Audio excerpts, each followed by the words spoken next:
Hello, welcome to the Spotlight. The Taliban has now taken control of Afghanistan. What the U.S. couldn't do in 20 years, the Taliban did in a matter of days. Why did Afghanistan fall to the Taliban at warp speed? And furthermore, why didn't the Afghan army put up a resistance and fight, especially in Kabul? In this edition of the Spotlight, we will ask all of those questions from our guests and look at what it means for the country, its neighbors, and the world. First, let's get the latest. We cross on over to Afghanistan's capital, Kabul, to talk to Amin Alami. Okay, I mean, at this point, again, lots of developments have occurred in the country today. Tell us the highlights of what has occurred, especially some of the, I guess, statements that came from the emergency session of the UN Security Council. Of course, following the Taliban captured the Afghan capital Kabul and declared that the war in Afghanistan is over, many regional and international bodies, including the United Nations, expressed their concern about the possible violation of human rights, women's rights, and many other similar issues in Afghanistan under the rule of Taliban over this country. Since the Taliban appeared inside the city of Kabul, people of Afghanistan were scared during the first moments and even during the first day of their presence here in Afghanistan's capital, Kabul. Later on the day and even all over the night, hundreds of Afghans rushed into Kabul International Airport.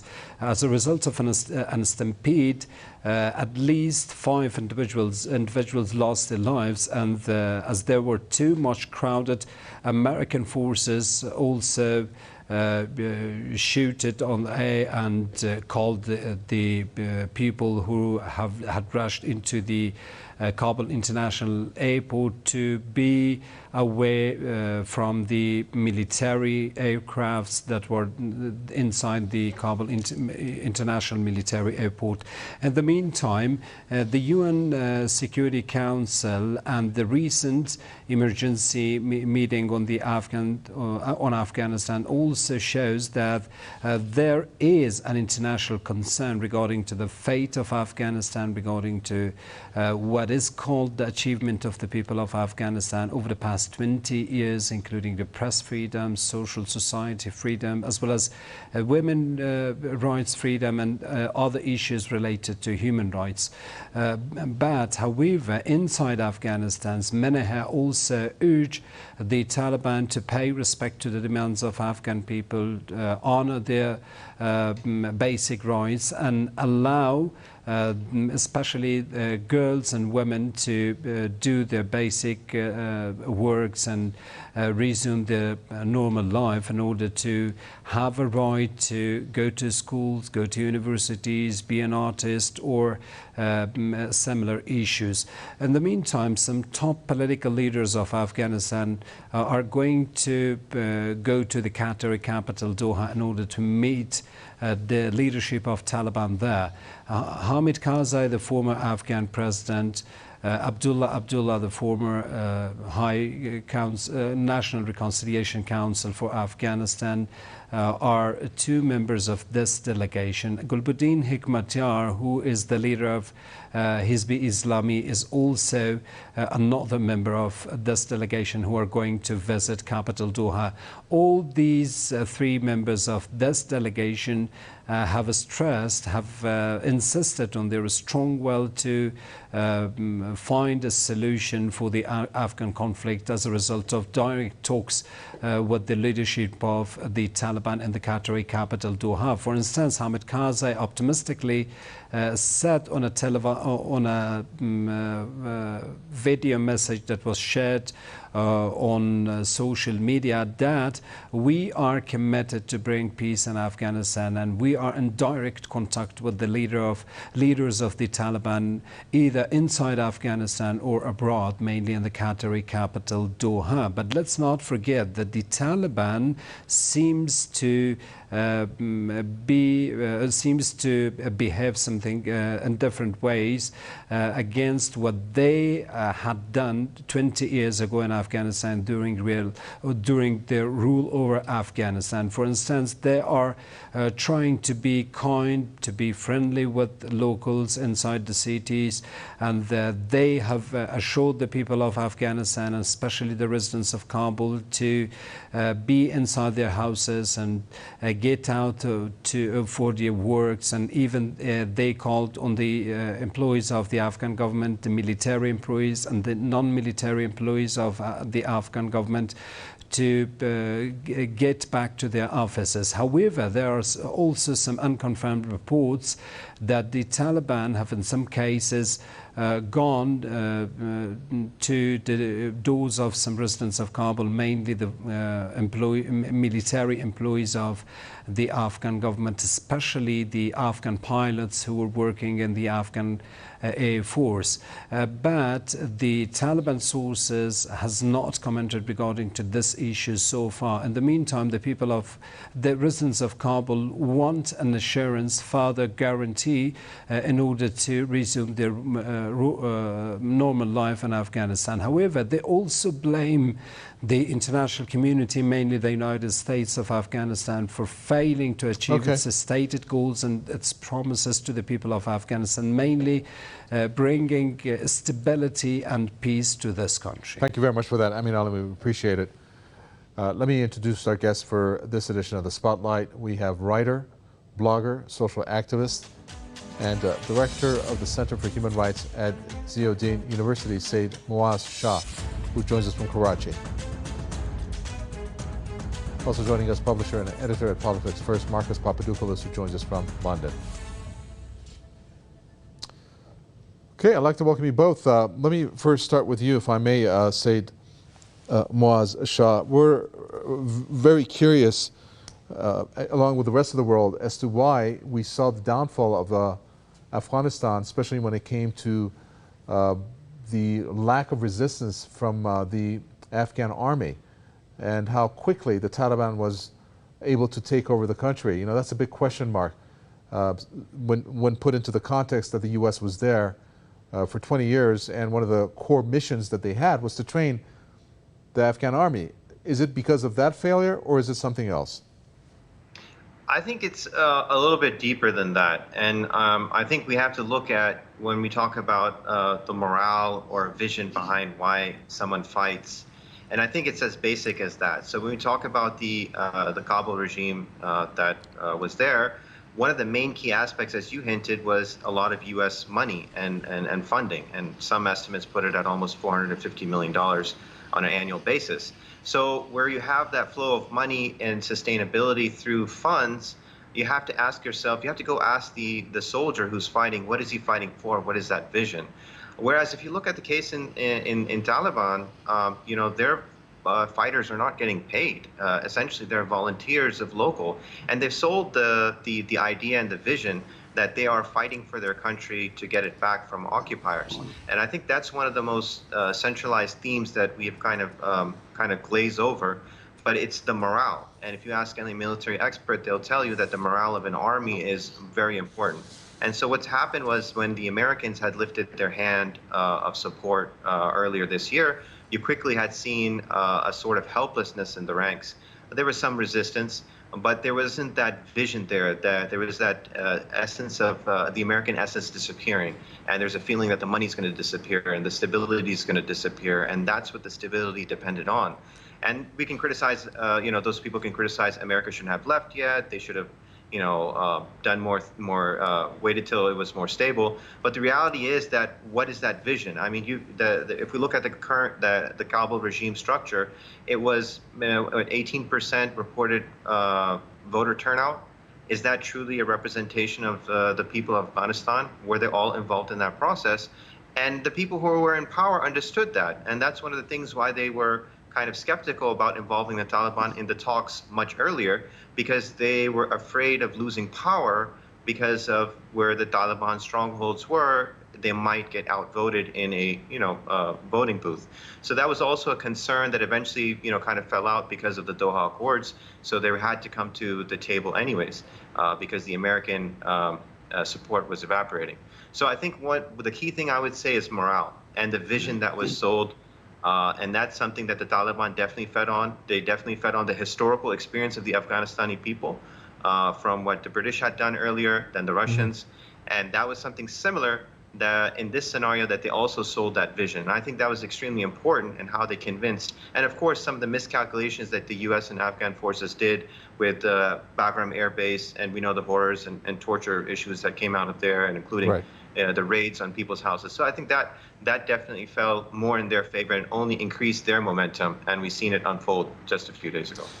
Well, Marcus Papadopoulos, if what our guest there is saying, if you agree with, it's just another way that this war was misrepresented, because we know that the U.S. misrepresented the war to the world, but in particular also to the American people. At this point, this war has been called a colossal failure for the U.S. And basically, you have the allies that have condemned the U.S. over this botched, as they call, end to the 20-year NATO campaign. You have, for example, a leading German politician that says it's the biggest debacle in the alliance's history. Do you see this as being that? Can I first of all say that I cannot praise Press TV highly enough for its professional and insightful coverage of the situation in Afghanistan. And I would also like to take this opportunity to condemn the appallingly useless coverage of developments in Afghanistan by British mainstream media, whose reporters and columnists from outlets such as The Telegraph, The Guardian and Sky News have clearly demonstrated that their knowledge of Afghanistan is largely drawn from Wikipedia, and that their only expertise is narcissism, attention-seeking and seeking Pulitzer Prizes. Now, in regard to the Taliban's conquest of Afghanistan, the ease in which the Taliban was able to conquer Afghanistan, to easily defeat the Afghan army, gives rise to serious suspicion, in my estimation. Serious suspicion that the Americans and the British have arrived at an informal agreement with the Taliban, because the Taliban's victory was so easy, too easy. It was truly startling. The Taliban was able to conquer parts of Afghanistan where it traditionally had never received considerable support. And history tells us that the Americans and the British only retreat from a country of geostrategic importance, if they are defeated on the battlefield. So, for example, the American military was defeated in Vietnam by the North Vietnamese military and by the Viet Cong, hence why the Americans withdrew.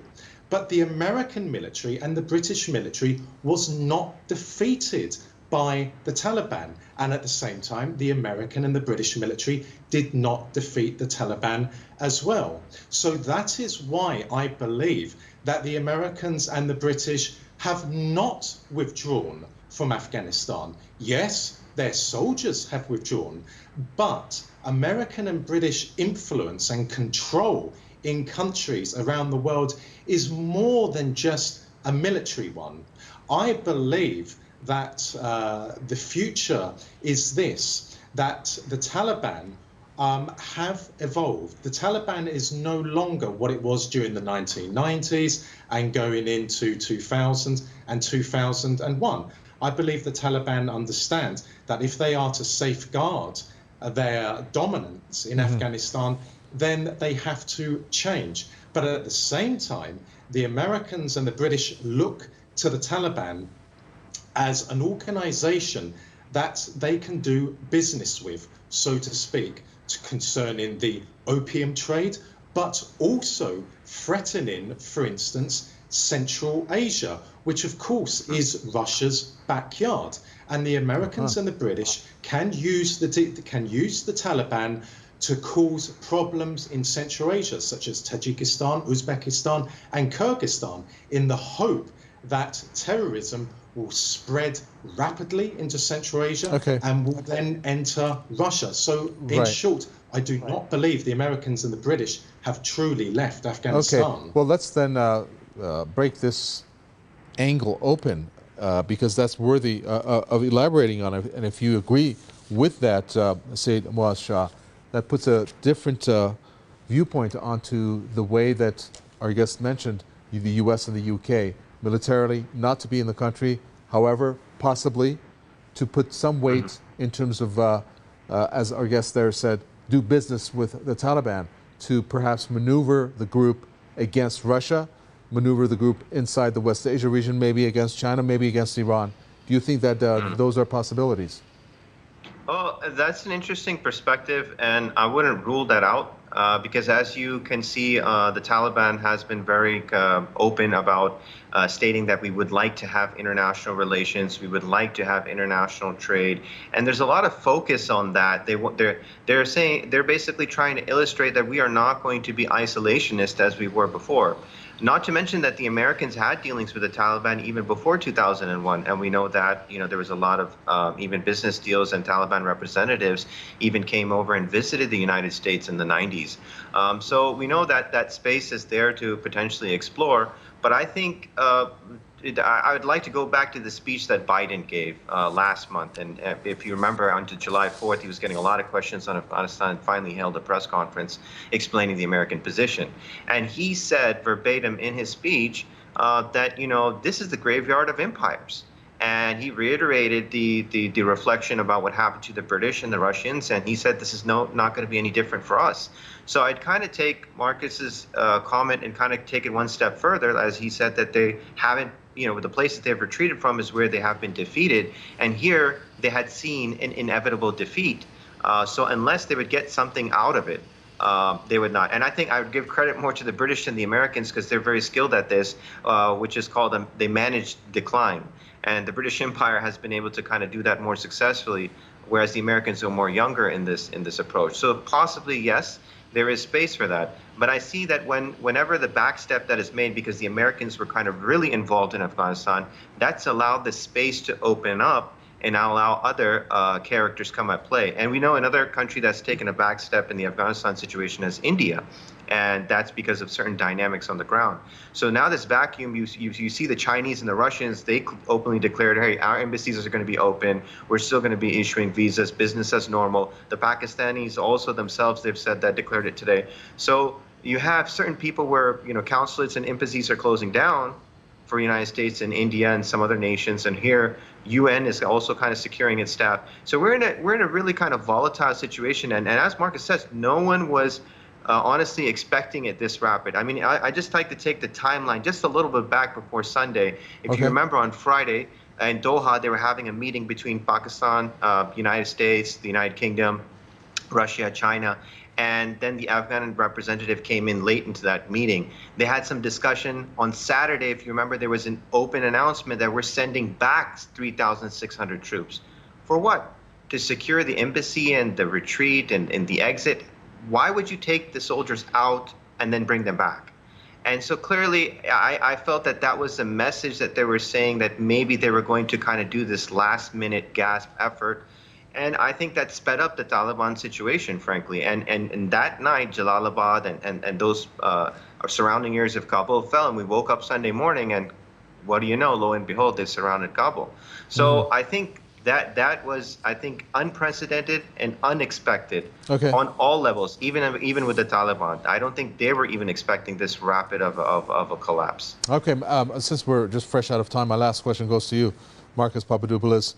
Many countries, including the U.S., very concerned about the fact that Afghanistan may turn out to be or become a hotbed for terrorists and a breeding ground for terrorists. And I'm going to force that question into what the Taliban has said and what you referred to, I believe, and that is the fact that the Taliban is showing a different face than what it was back in the 90s. in order to get that international recognition, which it has now with some countries like, well, I don't want to use the word recognition, but we know that Russia and, for example, China are open and receptive now towards the Taliban. Do you think that the Taliban will allow Afghanistan to be a terrorist hotspot, or will it go the route for the international recognition part in order to make sure that the country at least stays stable and secure? Well, the Taliban has clearly learnt from its mistakes of the past. The Taliban clearly understands in 2021 the importance of public relations. Nonetheless, the Taliban still adheres to an extremist ideology. And even though the Russians and the Chinese embassies remain open in Kabul, that is for the time being. The Taliban has not simply did not simply disappear following the American invasion of Afghanistan nearly 20 years ago. We know that the Americans and the British were, on the one hand, fighting against the Taliban, but on the other, they were talking with them. And the most important aspect of that is the latter. What were they talking with them about? And it is very clear to me that the speed and the ease in which the Taliban conquered Afghanistan is highly suspicious. Very well. We're going to unfortunately leave it there. Thank you very much for that. Let me thank first our correspondent at the top of the spotlight, Amin Alami, who spoke to us, writer, blogger, social activist, and director of the Center for Human Rights at Ziauddin University, Said Muaz Shah, spoke to us from Karachi. Thank you. And publisher and editor at Politics First, Marcus Papadopoulos from London. And that is for this edition of The Spotlight. From me, Kavitahwe, and the entire team is goodbye until next time.